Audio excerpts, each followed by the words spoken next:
அஸ்ஸலாமு அலைக்கும் வஹ்மத்துல்லாஹி வபரகாதுஹு. காக்கா டாக்டரை கூட்டி வரப்போயிருக்கிறார். நீங்கள் இப்படி சத்தம் போட்டு ஆளை கூட்டாதீர்கள். பிள்ளைகள் என் வாயில் ஏதோ ஊற்றிக்கொண்டிருக்கிறார்கள். சிறிது நேரம் கழித்து என் மூத்த மகன் டாக்டரை கூட்டி வீட்டுக்கு வந்துவிட்டான்.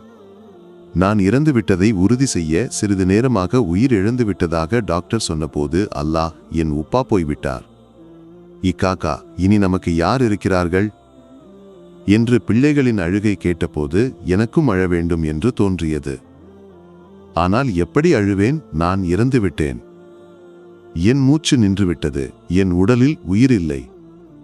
என் எண்ணங்களும் முடிவுகளும் மறைந்துவிட்டன.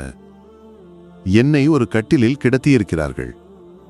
ஒரு வெள்ளை துணியை கொண்டு வந்து என் மேல் போர்த்தியிருக்கிறார்கள். பிள்ளைகள் சுற்றி அமர்ந்து குர்ஆன் ஓதிக்கொண்டிருக்கிறார்கள். அயலவர்களும் உறவினர்களும் என்னை ஒரு பார்வை பார்க்க வந்து கொண்டிருக்கிறார்கள். கடைசியாக என்னை குளிப்பாட்ட யாரோ வருகிறார்கள். என் மகளின் திருமணத்துக்கு 5000 ரூபாய் உதவி கேட்டு வந்தபோது என் கையில் ஒன்றுமில்லை என்று சொல்லி வீட்டிலிருந்து திருப்பி அனுப்பிய அபூபக்கர் அன்று அவனுக்கு உதவி செய்திருந்தால் அது என் கப்ரில் எனக்கு ஆறுதலாக இருந்திருக்கும். என் சேமிப்பு இனி யாருடைய கையில் போகப் போகிறது? சிறந்த சிகிச்சை செய்து என்னை காப்பாற்ற முயற்சிக்காத என் பிள்ளைகளின் கையிலா? ஐயோ, அதைவிட பாவப்பட்டவர்களுக்கு அந்த பணத்தை கொடுத்திருக்கலாம். ரட்சிக்க முடியாது என்று ஒரு டாக்டர் தீர்ப்பு எழுதிய போது அதை மீறி செல்ல என் பிள்ளைகளால் முடியவில்லை. பேச முடிந்தால் நான் அவர்களிடம் சொல்லியிருப்பேன், என்னை ஏதாவது பெரிய மருத்துவமனைக்கு அழைத்து போகச் சொல்லி. ஆனால் உப்பாவின் மரணம் எந்த நிமிடமும் நிகழலாம் என்று அதற்காக காத்திருந்தார்களா என் பிள்ளைகள்? என் பிள்ளைகளுக்கு என்ன ஆயிற்று? உம்மாவை விரும்புகிறீர்களா, உப்பாவை விரும்புகிறீர்களா என்று கேட்டால் பிள்ளைகளுக்கு ஒரே பதில்தான், எங்களுக்கு உப்பா மட்டும் போதும். அதை கேட்கும்போது உம்மா சொல்வார், பிள்ளைகளுக்கு நீங்கள் பெரிய விஷயம் என்று. அயலில் உள்ளவர்கள், நண்பர்கள், என்னை விட வயது முதிர்ந்த எத்தனை பேர் இன்னும் உயிருடன் இருக்கிறார்கள். அவர்களை விட வயது குறைந்த நான் திடீரென இறந்து விடுவேன் என்று கனவில் கூட நினைக்கவில்லை. நிறைய பேருக்கு நான் உதவி செய்தேன். ஆனால் அவர்களில் பலரும் மருத்துவமனையில் என்னை பார்க்க வரவில்லை. என்னை குளிப்பாட்ட கூட்டிப் போகிறார்கள். என்னை தூக்கி செல்பவர் யார்? பெரிய வீட்டில் அசைனார். அவனுடன் நான் பேசாமல் இருந்து 6 மாதங்கள் ஆகிவிட்டன. சமீபத்தில் பள்ளியில் அவன் சலாம் சொன்னபோது நான் அதை கேட்காமல் திரும்பி நடந்துவிட்டேன். அசைனாருக்கும் இஸ்மாயிலுக்கும் இடையிலான வாக்குவாதத்தில் நியாயத்தின் பக்கம் நிற்க வேண்டிய நான் இஸ்மாயிலின் பக்கம் நின்றேன். அதனால்தான் அசைனார் என்னை விட்டு விலகினான். ஆனால் இஸ்மாயில் எங்கே? அவனுக்கு என்னை ஒரு பார்வை பார்க்க விருப்பமில்லையா? ஐயோ, என் உடலில் ஊற்றப்படும் தண்ணீர் மிகவும் சூடாக இருக்கிறது. தண்ணீரின் சூட்டை குறைக்க யாரும் இல்லையா? ஐயோ, என்ன ஒரு சூடு! தாங்க முடியவில்லை. என் கடைசி குளியல் முடிந்துவிட்டது. என் உடலின் ஈரத்தை துடைக்கிறார்கள். எல்லோரும் கொஞ்சம் விலகுங்கள், மைய கொண்டு வரப்படுகிறது என்று பள்ளி கமிட்டி செயலாளர் கூறுகிறார். நேற்று வரை எனக்கு ஒரு பெயர் இருந்தது. அது நேற்றோடு மறைந்துவிட்டது. இப்போது நான் வெறும் மையத் மட்டுமே. தற்காலிகமாக அமைக்கப்பட்ட கூரையிலிருந்து என் உடலை எல்லோரும் சேர்ந்து தூக்கி வீட்டுக்குள் கொண்டு செல்கிறார்கள். வீட்டுக்குள் இருந்து அழுகைகள் எழுகின்றன. என் பிள்ளைகளுக்கு இனி யார் இருக்கிறார்கள்? நேற்று வரை அவர்களின் துக்கங்களை கேட்கவும் ஆறுதல் சொல்லவும் என்னால் முடிந்தது. இனி அதற்கு முடியாது. பள்ளிக்காட்டுக்கு என்னை தூக்கிச் செல்ல இனி நிமிடங்கள் மட்டுமே மிச்சம். இனி யாராவது மையத்தை பார்க்க வேண்டுமா என்று யாரோ கூறிய போது வெளியில் இருந்து சிலர் உள்ளே வந்தார்கள். பரிதாபமாக என் முகத்தையே பார்க்கிறார்கள். ஆம், அவர்கள் மனதில் என்ன இருக்கிறது? என் நற்செயல்களை உணர்ந்தவர்கள் என் பிரிவில் துக்கப்படுவார்கள். ஆனால் நான் என்ன நற்செயல் செய்தேன்? நற்செயல்கள் செய்யும் மனம் எனக்கு இருந்தது.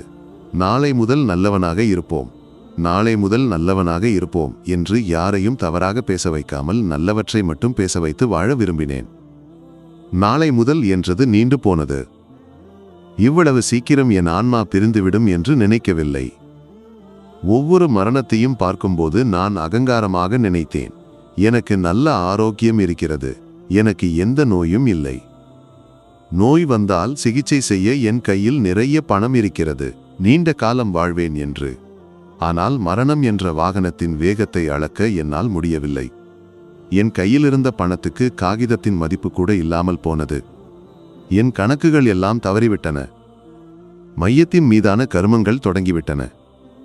காதிலும் மூக்கிலும் பஞ்சு வைக்கிறார்கள். வெள்ளை துணிகளால் என் உடலை மூடி கட்டுகிறார்கள். மையக்கட்டிலை இங்கே எடுத்து வாருங்கள் என்று யாரோ கூறியபோது அதை எடுத்து வர பலரும் ஆர்வம் காட்டுகிறார்கள்.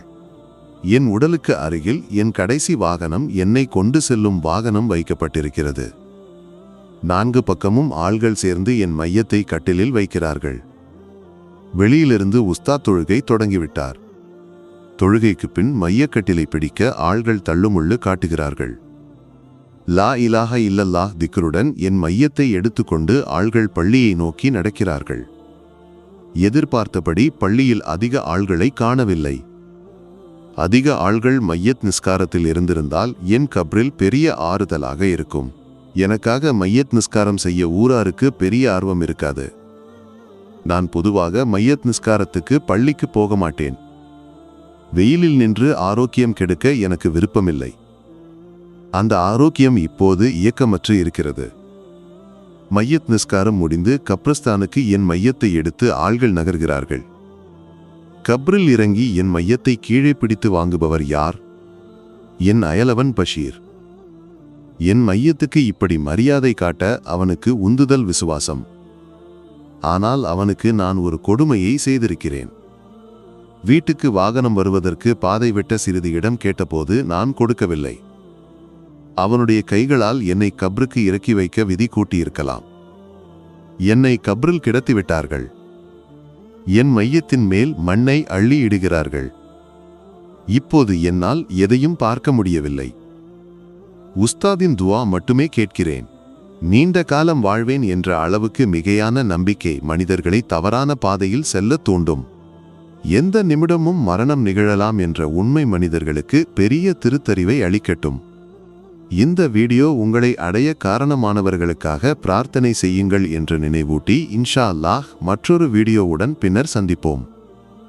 துஆ வசியத்துடன் அஸ்ஸலாமு அலைக்கும் வஹ்மத்துல்லாஹி வபரகாதுஹு.